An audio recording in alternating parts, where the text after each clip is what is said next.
So let's start from the candidate side. So for you, if you were a candidate and you were applying to a FinOps role, what are the top 3 advice that you can give a candidate to perform best in an interview for a FinOps role? Sure. Yeah, this has been ages ago that I was a candidate, so I have to go back and tap into my past and see what a nerve wrack I was. But when there are different stages, right? As you said, there are different levels of FinOps job and different personas and things. So if you are at the beginner level, you have to know your basic, what is FinOps and how FinOps is incorporated in the company, and basic understanding of not just AWS, which is most focused on by candidates, maybe because it's the easiest to understand compared to Azure and GCP and the way the whole optimization and things work, but focus on equally on all clouds because most of the companies these days are not just one cloud service provider, there's at least multiple. So focusing on more than one, and you cannot know it all, but you have to know the basics.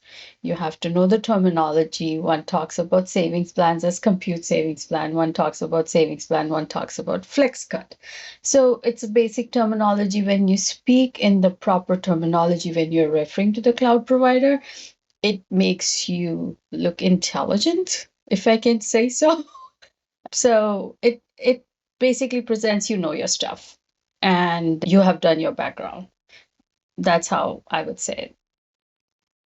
Oh, that's true. And I think it's a very good advice to start with the process and to also figure out, okay, we need to, especially if you are applying, maybe you can ask there is a difference between applying to a small company FinOps role than in a big Yeah. company, because probably Yes, the domains and the multi-cloud factor that you mentioned, is more important in big big time. companies, right?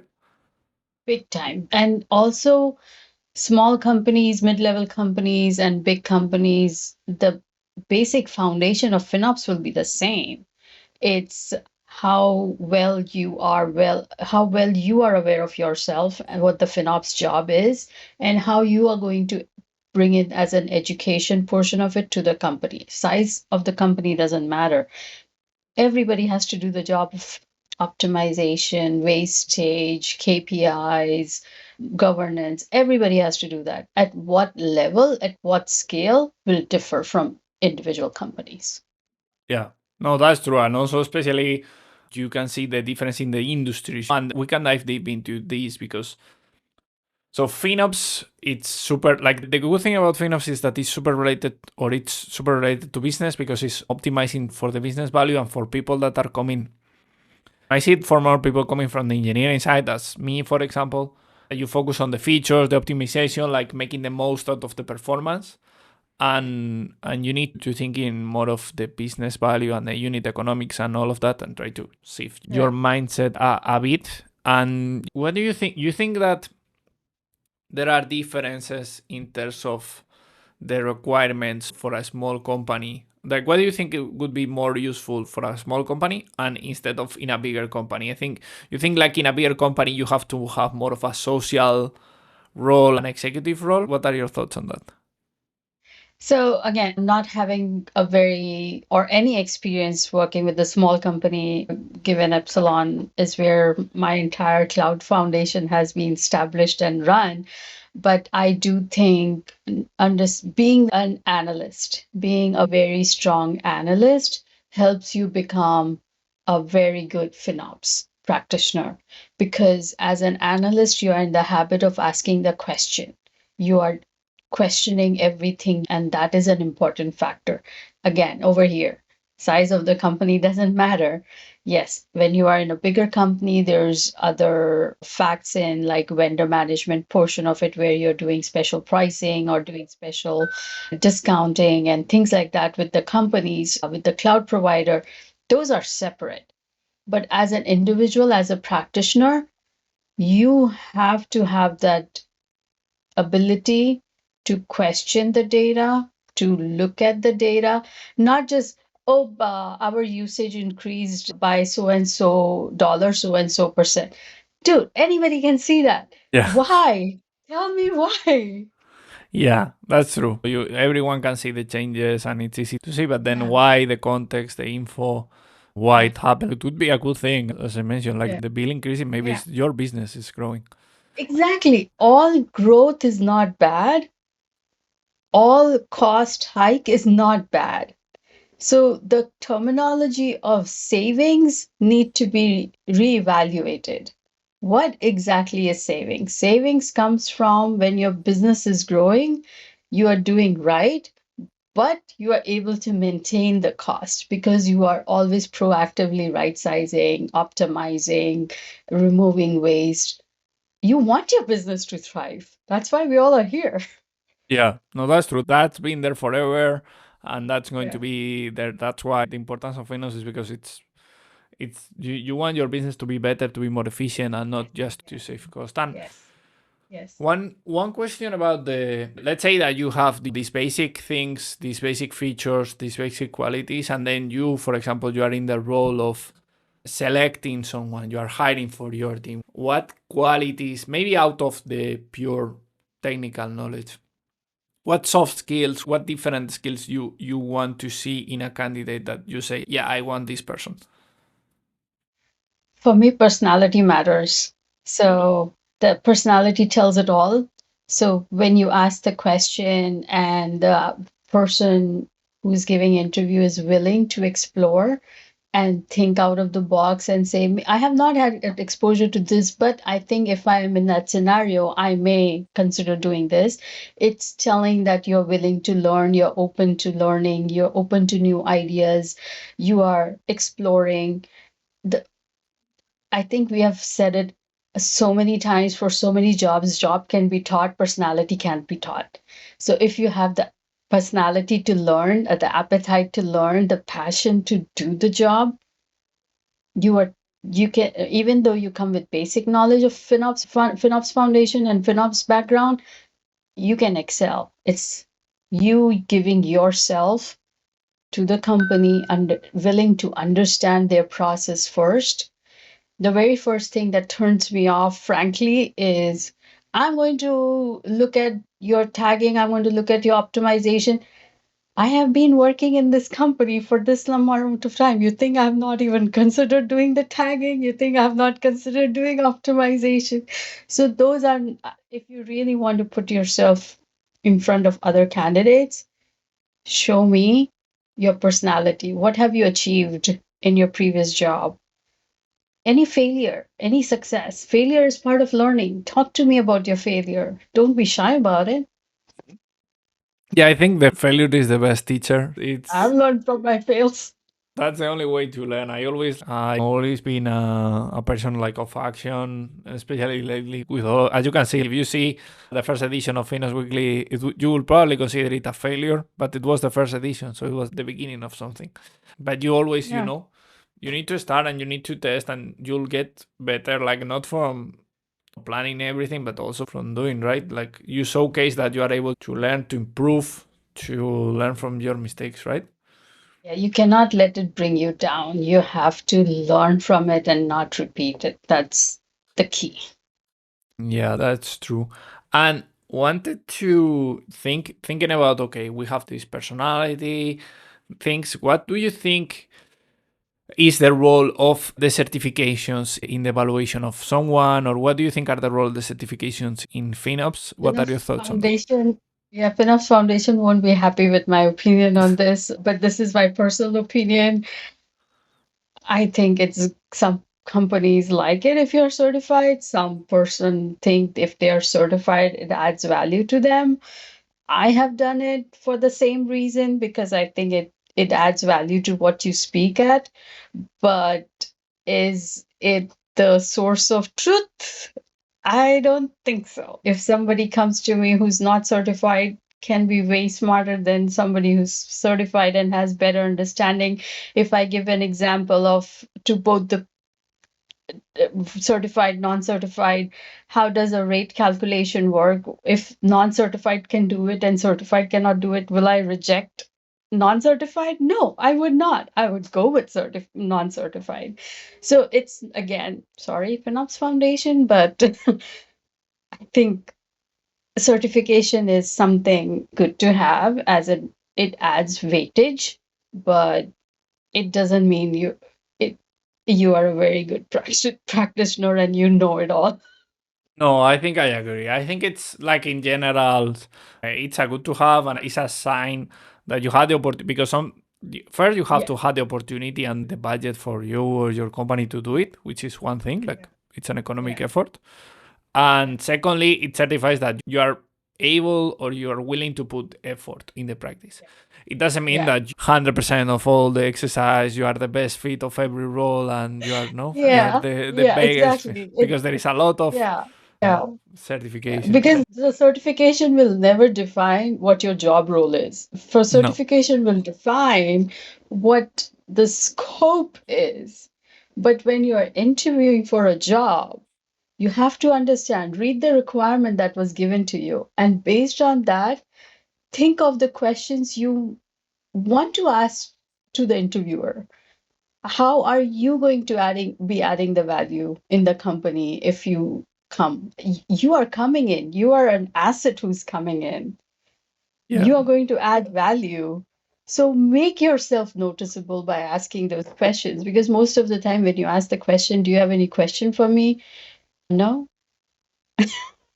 Yeah, that's also a good tip. You always have to have a question in your background, like even before the interview. And I think that applies for every job. Like the Every people, job, yeah. you show interest, right? You feel like you're saying no. And even the Okay, salary, you you didn't, like, you yeah, can you ask didn't have anything. any question from the job description that this is what I have to do. Is this exactly what I have to do? Because 99% of the time, I think we do not do justification with job description. We put things in it that we can, but the job is 10 times more when you come in. No, for sure. So, yeah. That always happens, and it's a very interesting thing. Even though if someone wants to go through the certification because he's thinking, and definitely will recommend, especially for foundation and for building blocks and for starters, you have the discount codes in the description of the podcast because that's always saving some money. This is FinOps, so saving money is always good. So you have that Yeah. in the in below. And what do you think is the role of passion in terms of developing yourself this sector, especially because we come from multiple backgrounds. There is a lot of backgrounds in the FinOps ecosystem, and some of the backgrounds are more cold. Let's say so. Finance is pure numbering, and then engineering is something that have the fame of being cold or non-interactive people. What do you think is the role of passion in developing yourself in FinOps? It goes two ways. It's individual who have to really be into it, passionate about it, and actually love the job. I can actually say I love my job. I'm in stretch out meetings. I know you and I have rescheduled a couple of times because of my chaos meeting times, but you have to just love the job. You have to love the chaos. And if you are passionate and love the chaos and you love to solve the puzzle, want to put things together, but then at the same time, it also is the company. FinOps is no longer just a have to do the optimization, but FinOps is a far more in today's world. And the company also has to realize that. And the company has to put you on the table with all those engineers meeting when you are onboarding a new client and developing new accounts and things like that.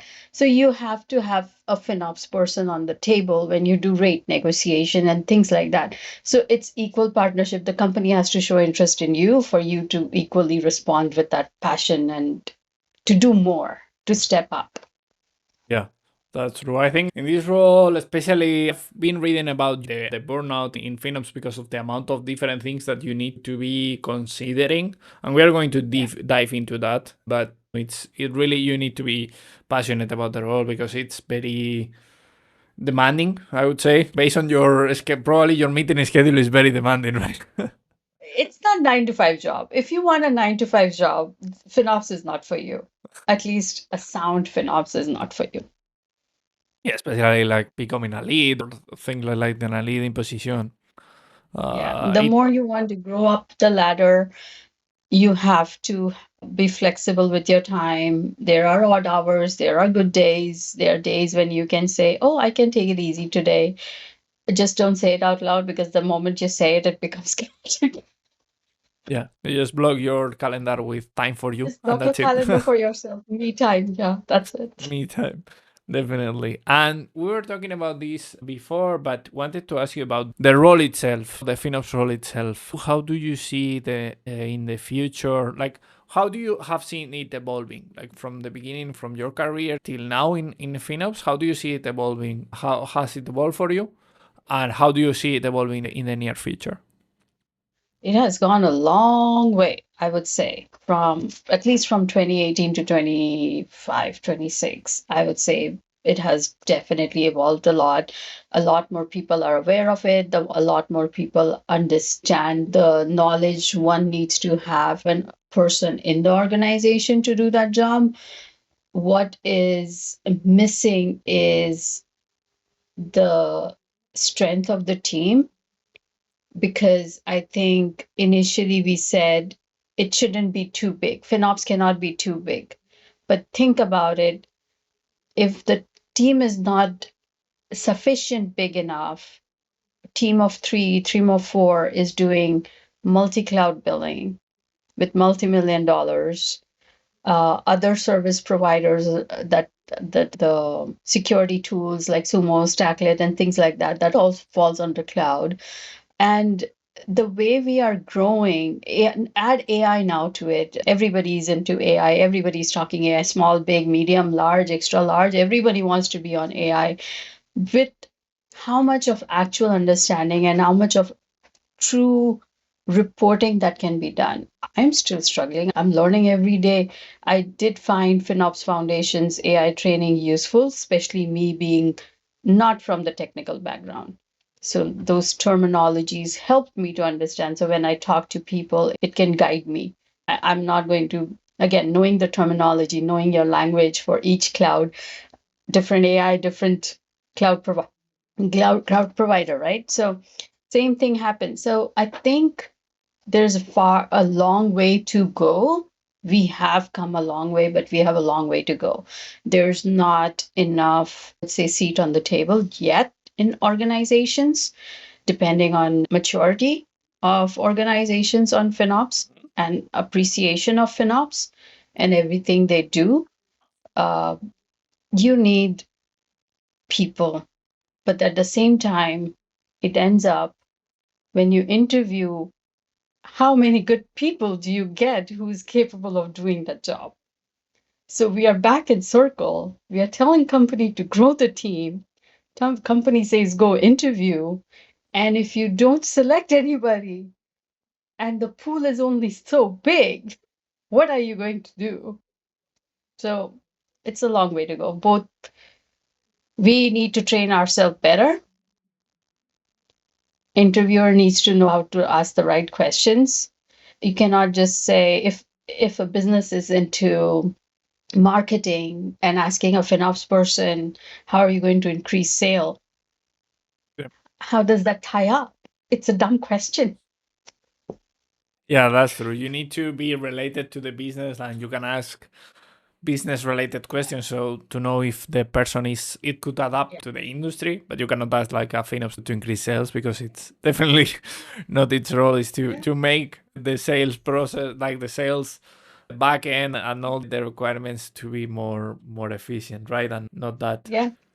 And wanted to also ask about, because this is a topic that have come several times, the specialization topic. I am very into the idea that FinOps is going to get way more specialized than it is right now. Yes. What are your thoughts on it? What specialization do you see happening in the near future, if you see any? We have to. It's not anymore an option. We have to have specialists in FinOps as well.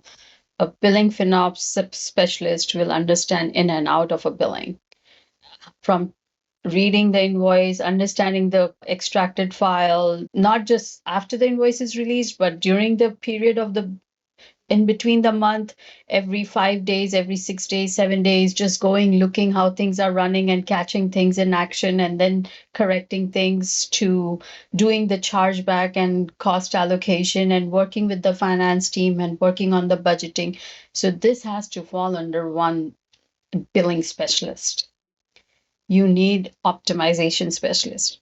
Yes, the billing is done during the first week of the month, but by the time the finance team books everything and understands everything, it take another 15 days. And then the billing analyst is also supposed to support the questions that the business may come back with. I got charged X, Y, and Z, but the biggest thing I see is AWS, Azure, or GCP portal is telling me my cost is this, but you're charging me this. Help your company educate. There are other factors. There are support fees, there are management fees, there are other tools that you are using, there are other factors. I don't know, maybe some companies are adding labor fees to it. So you have to be able to understand all that. And that falls under a billing specialist. It could be mid level, it could be junior level. Junior level is doing the allocation and understanding the billing, mid level is explaining all the differences between the billing, and the senior level is actually taking the ownership of how to sort it out and work with the finance team. There could be levels, or there could be just one generic role with a mid level. Then we need optimization specialists. And if a company who has all three clouds plus more, the other supporting services, then you have to have a specialist who can do optimization. Again, depending on which is your biggest cloud. If Azure is your biggest cloud, and AWS is your mid-size, GCP is your small, you have to have a dedicated person to do Azure and then the other to do the rest. You cannot combine. It's not going to work. You are going to drop the ball and you are going to miss things, and it will impact your number at the end of the day. So, and then AI. Everybody wants AI. Everybody is trying to set center of excellence in AI.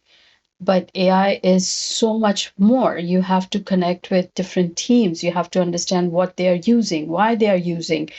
My biggest struggle is right now is AWS Q, is the way AWS does its billing is no matter where you're using the license for developer, the bill goes to master, the root account. Think, why are you torturing me, AWS? Haven't you created enough mess for me already? So you need to have those kinds of specialists to focus and then bring it all to the table where you put it together in a report, in a, I know, dashboard nobody wants to look at, but at the end of the day, you need reports and dashboards to summarize all the story for the executives and to make it in a way that it tells a story where you have to use least amount of words. The way you're presenting itself is a story. So you need specialists for that. So I added Yeah. what? How many jobs did I add for myself? No, that's a lot of that. So you probably need to expand the team. I recall our interview with Ben Demora that he mentioned that the FinOps team needed marketing people, and probably, especially early time, you probably it's like launching a product, right? You need your marketing, you need your sales team, and you probably Yeah. need to generate demand on that. You are selling a product within your company, right? Yep. You're selling yourself right now. That's true. And I also see I've been following teams and following a lot of the work. And that role, especially from the engineering side, you think about that's not needed. What you only need is to work and do the features. That's fine, but you need to control a bit the narrative. You need to sell, to spread it across, and that's sending emails, pinging people, and generating demand of interest. Because otherwise, nobody knows you, and nobody is going to Correct. we sometimes feel like people are going to come to an URL that we have created, and it's like, why? What is their incentive? How they know you, how they know your work, how you are aware of them. You may have the greatest tool, but if your domain is inactive, nobody will see it. You need to Yeah. spread the word, right? You need, especially in big companies like yours or any other Fortune companies, that the communication is so difficult because it's too big. You need to Yes. reach to that, right? Yeah, it was a journey. I won't lie, it was a journey. And the good thing is when the work is proved day after day with data and persistence, it eventually gets there where it's acknowledged and seen that, yeah, we need to work together. Honestly, in my opinion, personal opinion, FinOps is not just FinOps team that I have, but FinOps is technically everybody who is in cloud account. The owner of the account, the product manager, the architect, the engineer, they all are part of FinOps. You may not tag them as FinOps, but they are all FinOps. We all have to come together and work together.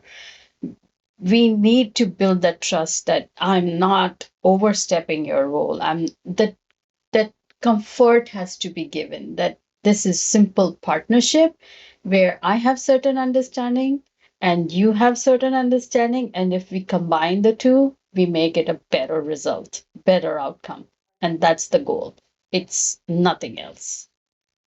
I And think I love it now that we are there, and I work with so many other teams. I'm enjoying it even more. no, I think that's a good thing. I always liked it makes it good. It's a double-edged sword. You need to know a lot of things, and a lot of different things you need to be aware. You can talk about a lot of different things. So let's say you need to know about data. So if your company uses a lot of data, you need to be a specialist in SQL or query optimization. And then you need to know about the finance and the procurement side and the negotiating with vendors. I got this sector is too big of a task that you need to know so Mhm. much. But the good thing is you learn, I think you learn about all the sides of the business. If you have a big business in to work with, and it's for me it's amazing because it's super related to it, right? And you can learn basically everything to optimize. Yeah.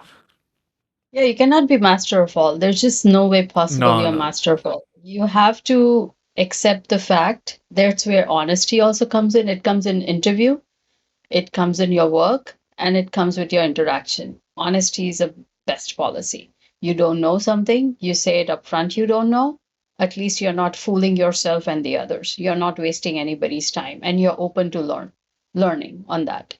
So in interview, be honest, things you know. I remember when I did my first interview with Epsilon way back, when I think the role was dual role, so it made gave me an opportunity where I was able to become part of Epsilon because they were looking for cloud billing analyst. At the same time, they were also into IT data center audit.